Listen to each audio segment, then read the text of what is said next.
오늘 우리 주신 말씀 함께 읽겠습니다. 마가복음 5장 25절부터 34절까지의 말씀입니다. 마가복음 5장 25절부터 34절까지의 말씀 저와 함께 한 절씩 교독하겠습니다.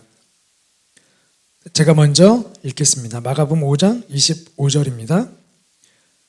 12해를 혈루증으로 알아온 한 여자가 있어 많은 괴로움을 받았고 가진 것도 다 합의하였으되 아무 효험이 없고 도리어 더 중하여졌던 차에 예수의 소문을 듣고 무리 가운데 끼어 뒤로 와서 그의 옷에 손을 대니 그의 옷에만 손을 대어도 구원을 받으리라 생각함일러라.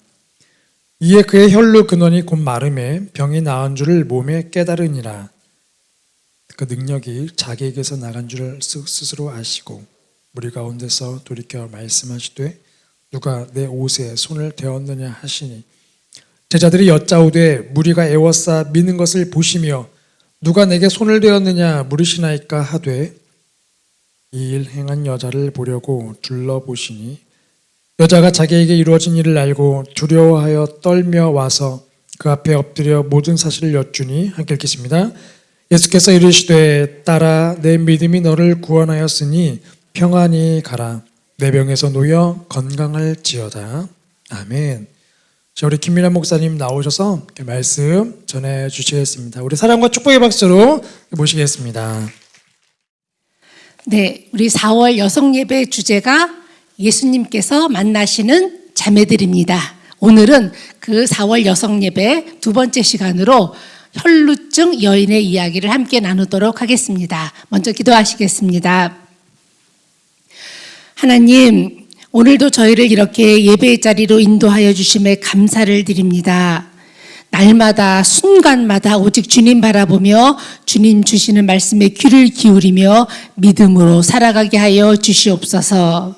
이 시간도 부활 생명으로 함께 하시사 말씀을 듣고 회복되고 살아나는 역사 있게 하여 주시옵소서. 예수님의 이름으로 기도드리옵나이다. 아멘. 몇 년 전에 어느 방송국에서 우리나라 초기 기독교 선교에 대한 다큐멘터리를 만든 적이 있습니다. 조선시대 말 우리나라에는 미국 선교사가 여러 분이 왔었는데요. 그 중에 한 분의 고향을 제작진이 방문한 거예요. 미국의 작고 한적한 마을이었는데 그 선교사님을 기념하는 기념관이 거기에 있더라고요. 기념관에 그러니까 선교사님이 조선에서 선교를 마치고 미국으로 돌아가면서 가져온 물건들을 전시해 놓았는데 그 중에 눈에 띄는 게 있었어요. 제 눈에 띄는 게 긴 나무 막대기들이었습니다. 굵기도 꽤 되는 그런 둥그런 막대기였는데요. 저게 뭘까 저는 참 궁금하더라고요. 저 막대기들은 뭐에 쓰는 물건이기에 우리 한국에서 조선에서부터 미국까지 가지고 왔을까 궁금했는데요. 알고 보니까 글쎄 그게 당시 조선 사람들이 체증을 고치는데 사용했던 도구였습니다. 그러니까 음식을 먹고 체하면은 그 막대기를 목구멍에 넣는 거예요. 목구멍에 깊이 집어넣고 쑤셨다고 합니다. 너무 야만적이죠? 네. 체증을 없애기는커녕 고통만 주고 오히려 없던 병도 생기게 할 판이었는데 당시의 민간 의료 수준이 그 정도였다는 거죠. 네. 불과 120, 30년 전 민간 의료 상식이 그러했을진데 하물며 2000년 전 이스라엘은 오죽했겠습니까? 그래서인지 고대 이스라엘에는 이런 말이 있었다고 합니다. 가장 훌륭한 의사라고 할지라도 지옥에 가는 게 마땅하다. 오늘 본문의 여인은 12년 동안 혈루증을 앓았습니다. 병을 치료하기 위해서 말로 다 할 수 없는 고통을 겪었을 거예요. 짐작되시죠? 게다가 돈은 또 얼마나 들었겠습니까? 돈은 당시에 혈루증 치료 처방 가운데 이런 게 있었습니다. 타조알을 갈아서 배옷에 넣고 다녀라. 또 흰 암나귀 똥 안에 들어있는 보리알을 지니고 다녀라. 참. 타조나 흰 암나귀 구하기도 어려운데, 흰 암나귀의 똥 안에 들어있는 보리알을 지니고 다니라니 그걸 어디서 구합니까? 구하려면 집 하나 다 팔아도 안 될 거예요. 여인의 몸은 망가질 대로 다 망가졌고 돈도 다 떨어졌고 이제 할 수 있는 거는 아무것도 없다. 차라리 아무것도 안 하는 게 낫다. 절망이다. 우리 25절, 26절을 읽겠습니다. 시작. 12해를 혈루증으로 알아온 한 여자가 있어 많은 의사에게 많은 괴로움을 받았고 가진 것도 다 허비하였으되 아멘. 사람은요 물 없이 며칠은 살 수 있습니다. 그리고 음식을 못 먹어도 몇 주 정도는 삽니다. 하지만 산소 없이는요 몇 분도 살 수 없어요. 산소 없이는. 그 산소를 운반해 주는 게 바로 피예요. 피. 그래서 어느 의학자는 이런 말을 했습니다. 우리 몸 안에 있는 모든 세포들은 피의 자비로 살아가고 있다. 여인은요 혈루증, 즉 피를 쏟는 병에 걸렸습니다. 생명이 빠져나가는 거예요. 급격히 노쇠해지고 숨이 차고 머리털과 손톱이 빠집니다. 피를 쏟으니까 당연히 뭐가 올까요? 악성 빈혈이 옵니다. 여인은요 몸을 지탱할 힘도 없었어요. 육체만이 아닙니다. 당시 이스라엘에서 가장 치욕스럽고 부정한 병이 두 개가 있었는데 그게 바로 나병과 혈루증이었습니다. 이들은 다른 사람과 만날 수도 없고 접촉해서도 안 되고 또 성전에 가서 예배드릴 수도 없었어요. 그러니까 여인의 고통은 단순히 육체적인 것만이 아니라 모든 관계가 다 단절되었으니까 육체적, 정서적, 사회적, 영적으로 소외되고 피폐해진 삶, 아무런 희망이 없는 삶, 살 이유가 없는 삶, 죽지 못해서 살았던 여인이 바로 이 혈루증 여인이었습니다. 사람은요, 사람과 더불어 살아야 되잖아요. 그래서 사람이잖아요. 지금 거리두기가 해제되었지만 그동안 코로나로 인해서 사람들과 만나지도 못하고 또 양성이면 격리도 해야 되고 그래서 코로나 우울증까지 생겼다는 말씀 얘기 들어보셨죠? 예. 그런데 여인은요, 하나님께 저주받은 자로 모든 사람과 완전히 단절된 채로 그렇게 처절한 외로움과 고통 속에 살고 있었습니다. 그런데 그러던 차에 여인이 예수님의 소문을 듣습니다. 예수님이 병든 자를 고쳐주시고 또 죽은 자를 살리시는 놀라운 기적을 일으켜 주신다는 그런 소문을 들은 거예요. 네. 그리고 더 감사한 거는 그 소문을 듣자 놀랍게도 여인의 마음에 믿음이 생깁니다. 여인은요, 오랜 세월 동안 속고 배신당했어요. 한결같이 속고 배신당한 여인. 그래서 이제는 그 어떤 사람도 믿지 못했고, 그 어떤 말도 믿어지지 않았고, 어떤 치료 방법도 믿을 수 없었던 이 여인이 예수님에 관한 소문이 믿어지는 거예요. 믿어지는 은혜가 임한 거예요. 어떤 믿음인가? 우리 28절 읽겠습니다. 28절 시작. 이는 내가 그의 옷에만 손을 대어도 구원을 받으리라 생각함일러라. 아멘. 기적을 구하는 것도 믿음일까요? 기적을 구하는 거. 예. 기적을 구하는 것도 믿음입니다. 정말 그렇습니다. 아무나 기적을 구하지 않아요. 정말 어려운 일이 생겼는데도 기도하지 않고 구하지 않는 분들 많습니다. 구해봤자 안 될 거라고 생각하니까 그러는 거예요. 그러니까 기적을 바라고 구하는 믿음도 엄청난 믿음입니다. 주님의 역사가 일어나는 놀라운 믿음입니다. 28절에 보니까 이는 내가 그의 옷에만 손을 대어도 구원을 받으리라 생각함일러라.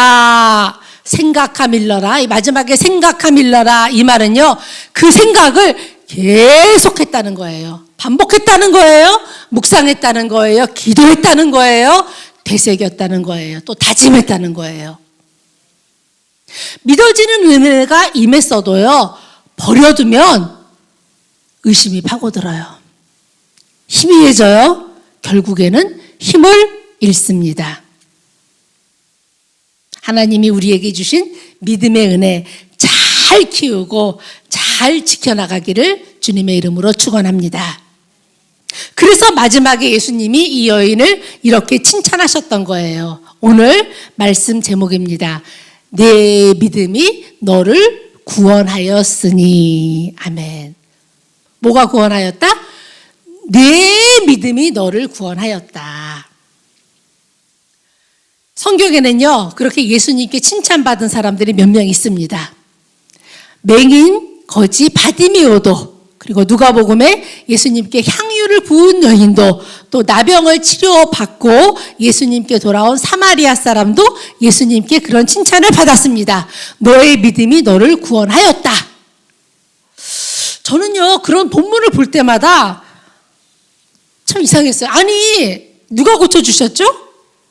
예수님이 고쳐주셨잖아요. 예, 예수님이 고쳐주셨는데, 그렇다면은, 그래, 내가 너를 치료했다. 그러니까 이제 평안히 가라. 그러시면 되는데, 그러지 않으시고 굳이 너의 믿음이 너를 구원했다. 왜 그러실까? 예. 왜 너의 믿음이 너를 구원했다고 하면서 그 공을 상대에게 넘기실까? 그런데 오늘 말씀을 준비하면서 예수님이 그만큼 믿음을 귀하게 여기시는구나.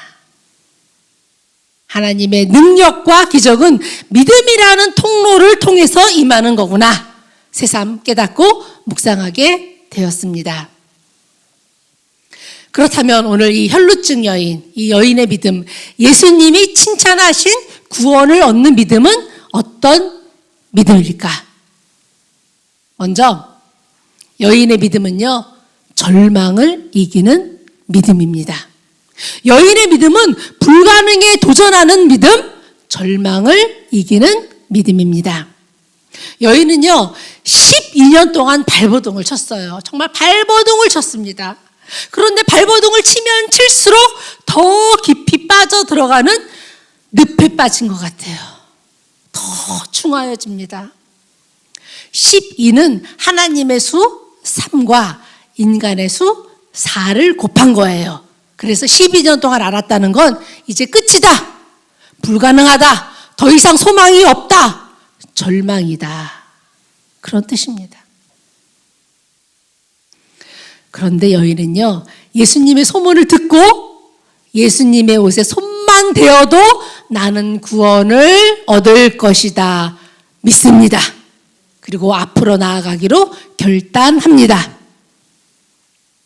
예수님의 능력을 믿고 불가능해 보이는 것에 도전하는 것, 절망에 도전하는 것, 절망을 이기는 것, 그 믿음이 바로 구원받을 만한 믿음입니다. 루터가 말했습니다. 열이 없는 불이 존재하지 않듯이 불가능에 도전하지 않는 믿음은 믿음이 아니다. 내 상황이, 내 연약함과 열등감과 상처가, 자녀와의 관계가, 부부 관계가, 부모 형제와의 관계가 더 이상 회복 불가능해 보이십니까? 끝났다고 생각되십니까? 아니요. 하나님이 끝났다고 하기 전에는 결코 끝난 것이 아닙니다. 하나님은 믿음을 통해서 역사하십니다. 예수님의 이름을 부르십시오. 믿음으로 주님께 나아가십시오. 내가 주님의 옷에만 손을 대어도 내가, 우리 가정이 구원을 얻겠습니다. 절망을 이기는 믿음, 그 믿음을 통해서 그 믿음의 길을 따라서 주님의 치유의 능력이 임하십니다. 두 번째로 구원받을 만한 믿음은요, 두려움을 이기는 믿음입니다. 두려움을 이기는 믿음. 제가 얼마 전에 좀 아침 일찍 어디 갈 데가 있어서 한 8시쯤에 버스를 탔어요. 근데 세상에. 겨우 버스에 올라타기는 했는데 세상에 사람이 너무 많더라고요. 겨우 올라탔어요. 다 올라가지도 못하고 그 버스 계단에 두 발 다 올라가지도 못하고 한쪽 발만 겨우 디디고 매달려서 갔습니다. 와, 근데 버스는요 이리저리 흔들리잖아요. 와, 이렇게 잘못하다가는 정말 뼈가 부러지겠구나 하는 그런 생각이 들더라고요. 그리고 사람들이 몰리면은 압사당하기도 한다는데, 내가 그렇게 될 수도 있겠구나 그런 생각이 들더라고요. 두렵더라고요. 제가 만원버스 처음 탔을까요? 아니요. 저 중고등학교 6년을 매일 만원버스 타고 다녔어요. 그런데 그때는요, 저 버스 놓치면 지각이다. 그래서 악착같이 타려고만 했지. 그리고 일단 버스에 올라타면은요, 됐다. 안심했거든요. 그런데 이제는요, 힘이 딸리잖아요.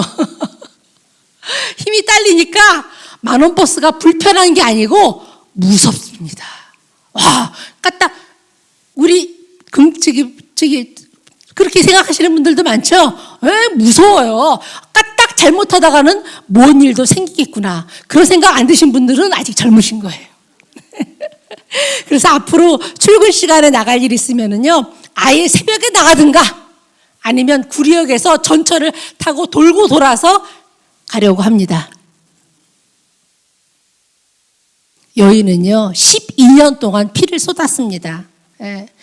겨우 자기 몸 하나 겨우 지탱할 정도의 힘밖에 없어요. 그러나 육체적인 연약함이 그녀의 믿음을 막을 수는 없었습니다. 24절은 오늘 읽진 않았지만 24절은 그때 예수님을 따르는 사람들이 얼마나 많았는지 말씀합니다. 그러니까 큰 무리가 따라가며 애워싸서 밀더라. 큰 무리가 서로 막 밀어대면서 예수님을 따르고 있는데 여인이 그 속으로 뛰어든다는 거는요, 무모한 일입니다. 무모한 일이에요. 예수님께 가기도 전에 큰 무리에 밀려서 쓰러져서 일어나지도 못할 거예요. 밟혀 죽을 수도 있습니다. 누가 봐도 여인은 그 무리를 해치고 나아갈 수 없어요. 게다가 군중들은 지금 아주 흥분한 상태입니다. 그러나 그런 두려움이 그녀의 믿음을 막을 수는 없었습니다.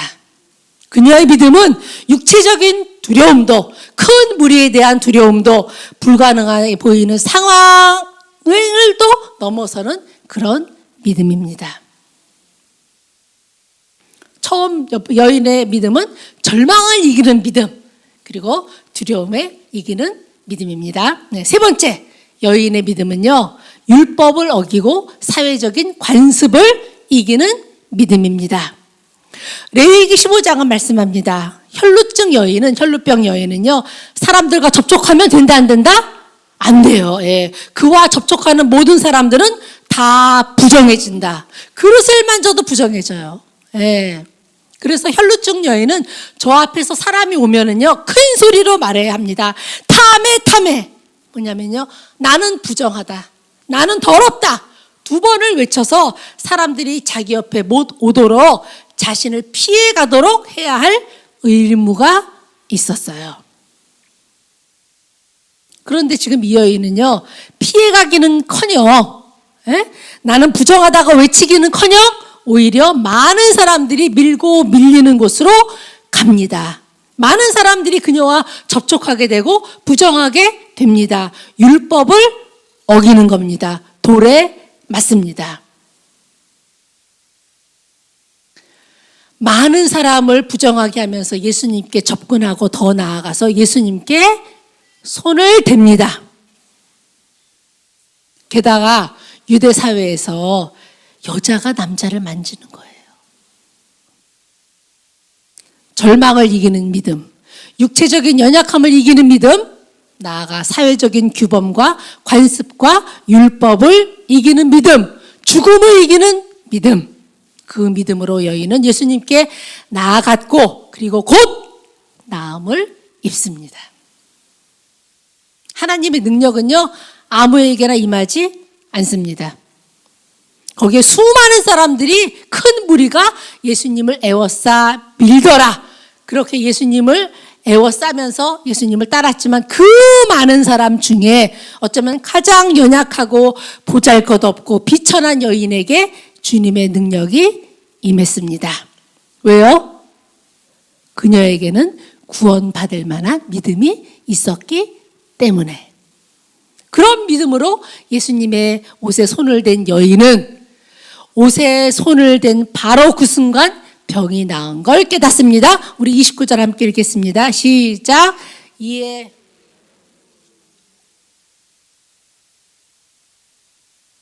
아멘. 병이 났대. 병의 근원까지 났습니다. 동시에 예수님도 자기에게서 능력이 나간 것을 곧 알고 주위를 둘러보며 말씀하십니다. 우리 30절에서 32절 보겠습니다. 시작. 예수께서 그 능력이 자기에게서 나간 줄을 곧 스스로 아시고 무리 가운데서 돌이켜 말씀하시되 누가 내 옷에 손을 대었느냐 하시니 제자들이 여짜오되 무리가 에워싸 미는 것을 보시며 누가 내게 손을 대었느냐 물으시나이까 하되 예수께서 이 일 행한 여자를 보려고 둘러보시니. 아멘. 예수님이 누가 내 옷에 손을 대었느냐고 물으시자 제자들이 말합니다. 아니, 지금 사람이 이렇게 많은데 무슨 그런 말씀을 하십니까? 그런데요, 모든 것을 아시는 예수님이 자신의 옷을 만진 사람이 이 여인이었다는 걸 모르셔서 이런 질문을 하셨을까요? 아니죠. 그죠? 예, 알고 계셨어요. 알고 계셨습니다. 예수님은 모든 것을 아시는 분이시니까. 그리고 오늘 본문도 예수님이 알고 계셨다는 걸 슬쩍 드러내고 있습니다. 추리소설을 보면은 범인이 자기가 범인이라는 걸 무의식적으로 드러내는 경우가 종종 있습니다. 몇 년 전에 그 타짜란 영화가 있었는데요. 거기서도 그런 장면이 나옵니다. 한 남자가 한쪽 손이 잘린 채로 살해당합니다.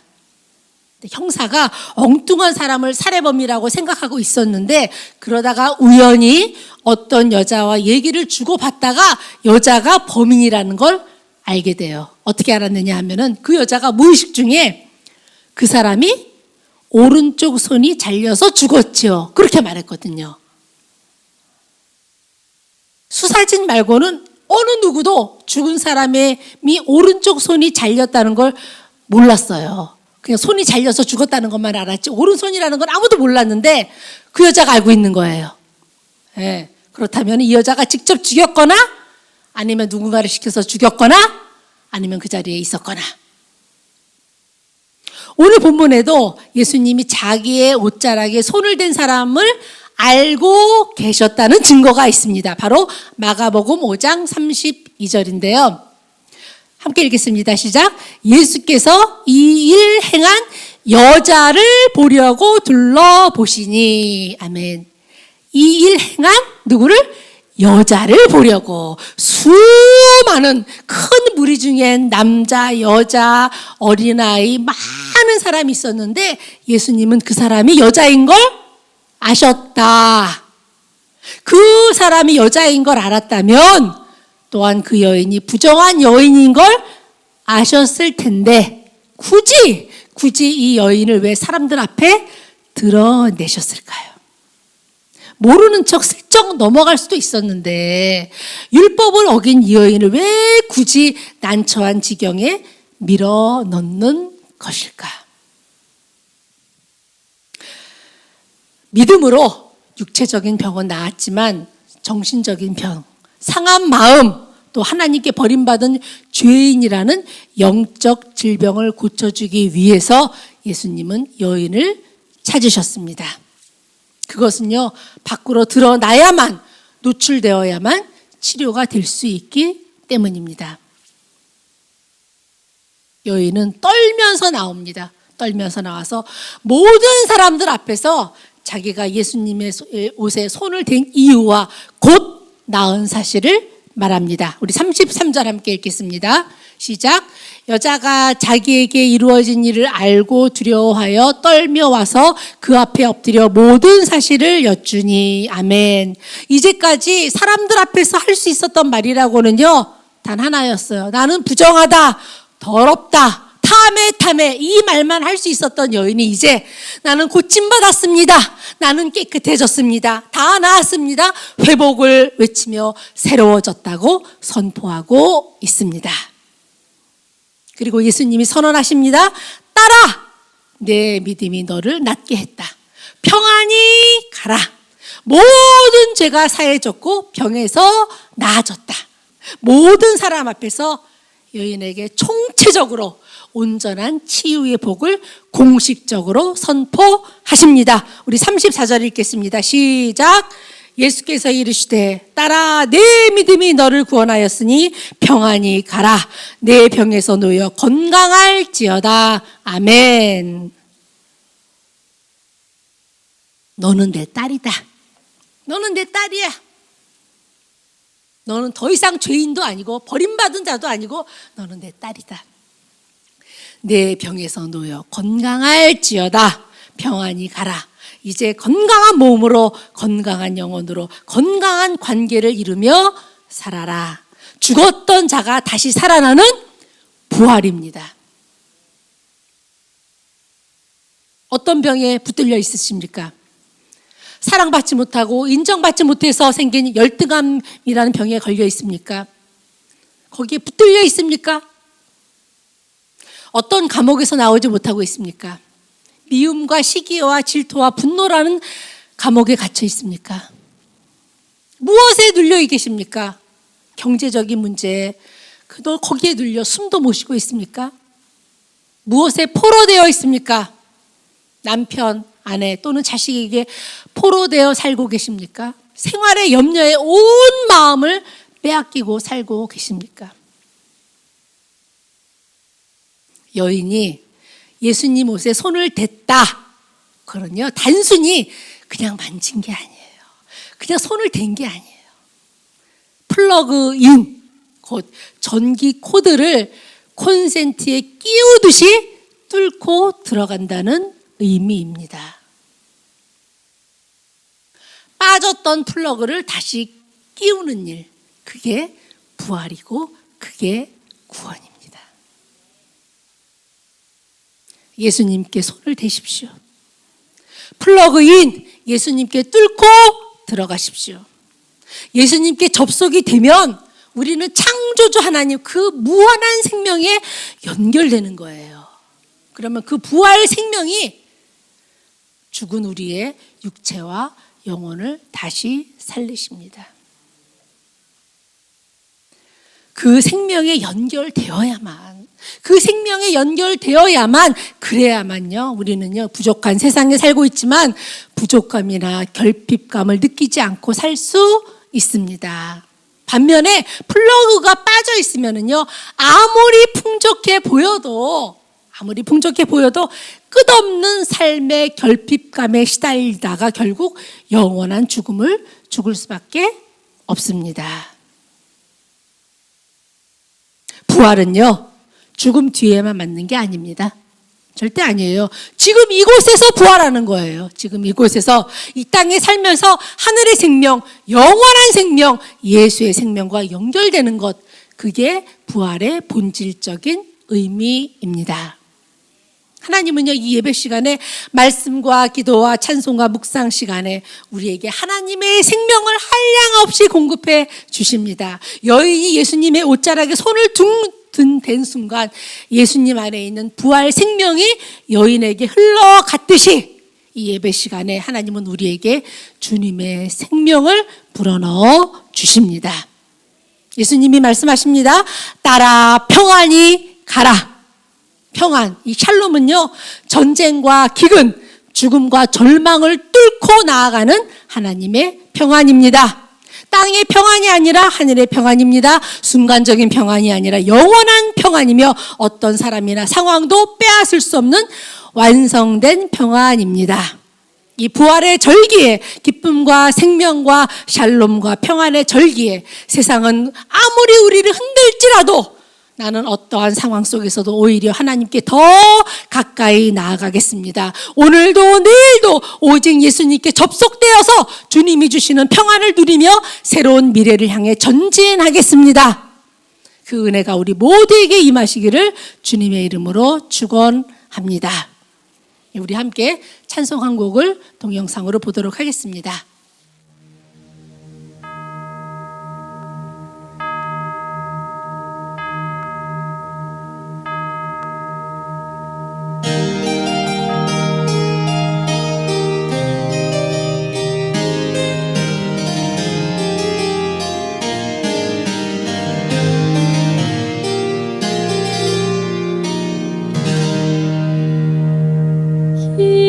기쁨이 넘쳐 뛸 때 네와 함께 나누리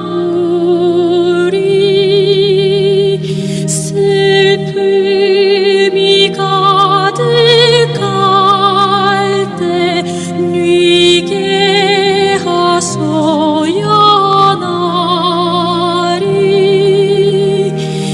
영광의 주리게 기쁨을 주시오니 서러운 눈물 씻고 주님께 나가리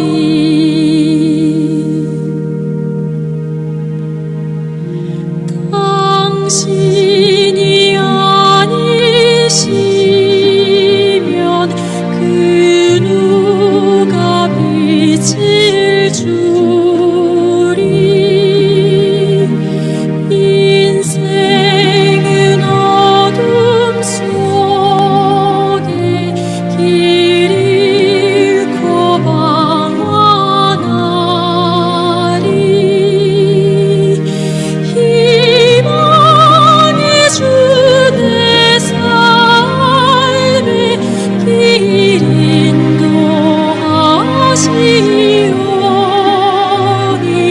나 언제나 주 안에 평화를 누리리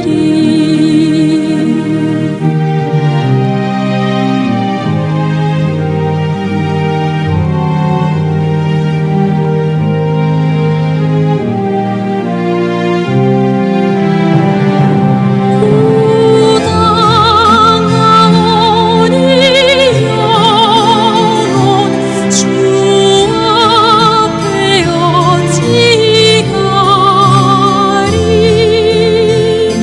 주께서 살피시면 결백한 있을런가 사랑의 주리 네 오직 물어보사 불쌍히 여기시어 받아주옵소서.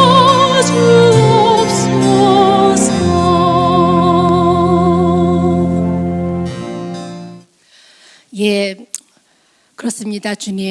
주님이 아니시면 그 누가 내게 빛을 주겠습니까? 주님이 아니시면 나는 어둠 속에 길 잃고 방황할 것입니다. 그러나 희망의 주, 소망의 주님께서 내 삶을 인도하시기에 나 언제나 어디서나 어떤 상황 속에서나 주 안에서 평안을 누릴 수 있습니다. 아멘. 내게 부활과 구원과 평화와 회복과 온전하신 함을 주시는 주님을 찬양합시다.